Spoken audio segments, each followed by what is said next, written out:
magkakaroon po kami ng tour sa May. So matatapos na po kami ng March 29. Tapos na kayo ng March 29. May mga adjustment ba sa buhay mo dahil sa Alex? Napakarami pong nangyari after nung una hindi po namin kasi in-expect na magiging ganun siya. So, pag lumalabas ako, hindi na yan ang pangalan. Napunta siya.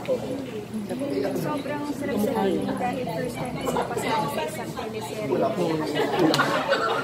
Bibigay ang komento para lahat ng tao may team siya.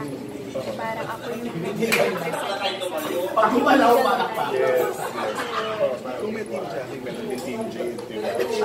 May mga nagagalit ba sa mga taga-Team Jade? Ano yung mga na-experience mo na hindi mo makakalungkutan? May mga may-message ka, ano mga sinabi? Nga ako kumakain ako sa restaurant, lalapit yung waitress sa akin. Ma'am Jackie, ikaw nga mga tatanga-tanga dyan.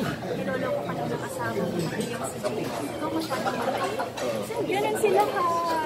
Ganun sila. Dalang sila, sobrang affected sila sa mga nangyayaring eksena.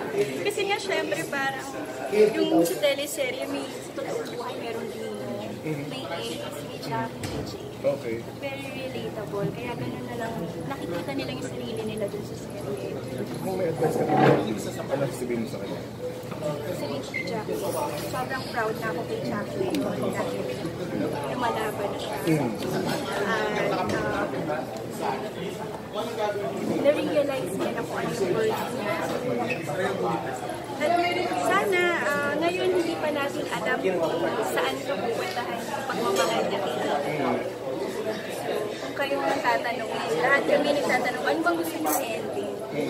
Kasi maski kami pinagdidibantuhan namin kung ano yung paano matatapos. Okay. Sana support ko. March 29 po. Ang last airing namin. Lapit na. Actually, opo, lahat naman nalulungkot na. Kaya lang, yun na hindi po kasi kaya na mawala kami ng 3 weeks kasi magkakaroon po kami ng tour. So, hindi kaya ng walang taping. Sa ibang bansa. Opo. Kung ikaw tatanungin, anong gusto mong ending sa Actually, ako po, dun po tayo sa pamilya. Sana po, kung ako lang po, sana po magkaroon ng Jade, lalo na meron silang anak. so yun pa rin, yung sa asawa pa rin. And sa amin naman kasi ni Ace ngayon, wala pa namang annulment. So parang ang labo. Kasi kung hindi maaayos yung sa amin ni Ace, parang kinaya lang namin si Ace tsaka si Jade. Parang magtataksil, parang hindi. Eh gusto nating ipakita dito kung paano ka ba, kung ano ba talaga ang marriage.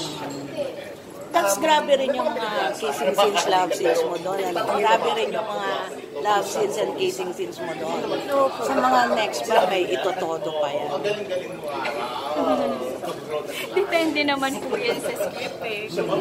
May mapapanood pa bang kung kailangan talaga sa script, bakit naman hindi, diba? Ayun po. Depende. Malay nyo, may torrent na next. May joke